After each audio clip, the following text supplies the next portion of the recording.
La première fois que j'ai essayé, je trouvais ça vraiment fascinant. Parce que dans le métal, il y a toutes les formes de... Enfin, c'est à la fois très dur, et en même temps, ça peut être très souple, en chauffant.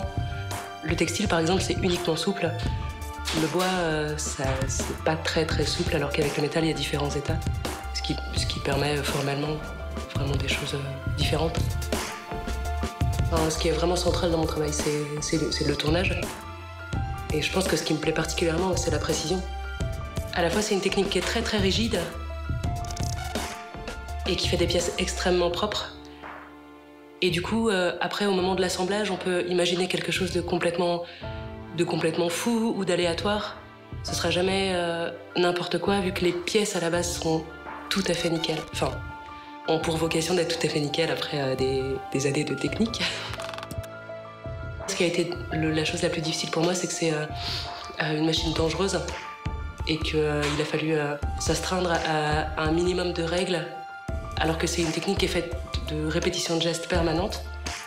Même dans la répétition inlassable, des fois toute la journée je fais le même geste, il faut toujours rester vigilant.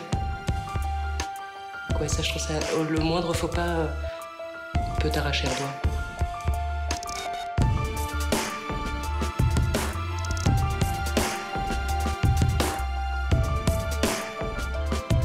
Alors, il y a 2 ans, j'ai fait... Non, c'était l'année dernière. Je voulais faire un jeu d'échecs. Et donc, j'ai fait un échiquier. Et quand il a fallu réfléchir à la reine, j'ai trouvé une technique que j'avais jamais développée dans mon travail, qui est de tourner des pièces, de les assembler et de retourner après les pièces qui sont assemblées entre elles. Et ça m'a donné une forme qui me plaisait bien, qui était entre le végétal et l'animal. Et donc quand j'ai bien regardé ma petite reine, là, je me suis dit, tiens, si on la retourne, si on la met à l'envers, ça ressemble à une méduse. Donc j'avais du temps, j'avais quelques mois pour travailler sur des projets personnels que j'ai développés. J'ai commencé à travailler sur les méduses, d'abord à toute petite échelle, et puis j'ai augmenté l'échelle petit à petit. En gros, mon travail tourne toujours autour du mouvement dans le monde animal.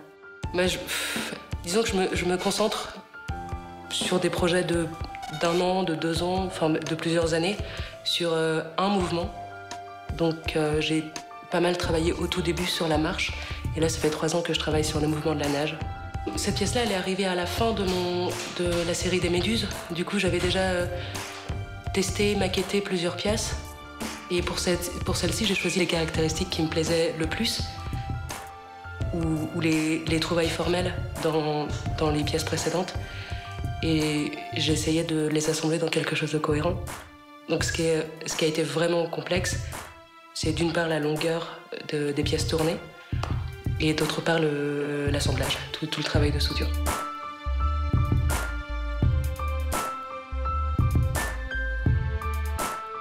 Ça m'a pris autour de 350 heures pour la grosse méduse et une 50aine d'heures pour la petite. D'abord, je fabrique le chapeau de la méduse, ensuite je tourne les tentacules une par une. Donc ça prend un temps différent suivant la longueur. Les toutes petites, les tout petits pics qu'il y a au-dessus, ça prend environ 30 secondes. Et la très longue, la plus longue, j'ai mis 2 jours à la tourner. Enfin, un petit peu plus, 25 heures. C'est plusieurs tronçons. Le tour, il a une capacité maximale qui est de 40 cm en longueur. Enfin, ouais, 35 même.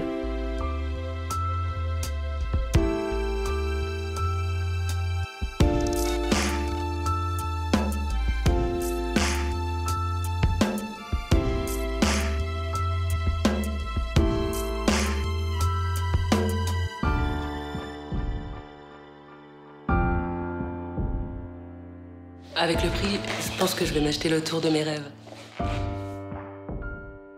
Quand on m'a appelée, j'étais absolument enchantée.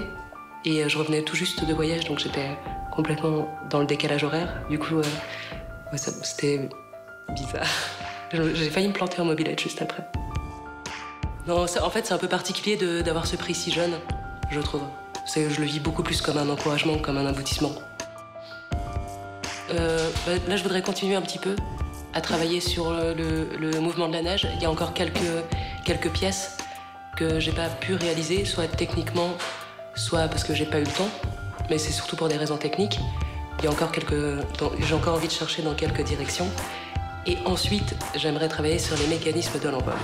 Après avoir travaillé sur la marche, la nage ensuite sur l'envol, mais de manière mécanique, je pense. C'est pas encore complètement défini, mais c'est ce à quoi je pense en ce moment. Le travail d'atelier, pour certaines personnes, c'est un travail extrêmement solitaire. Il y a les activités qu'on fait pour vivre et les activités qu'on fait pour, parce qu'on est en quête de sens.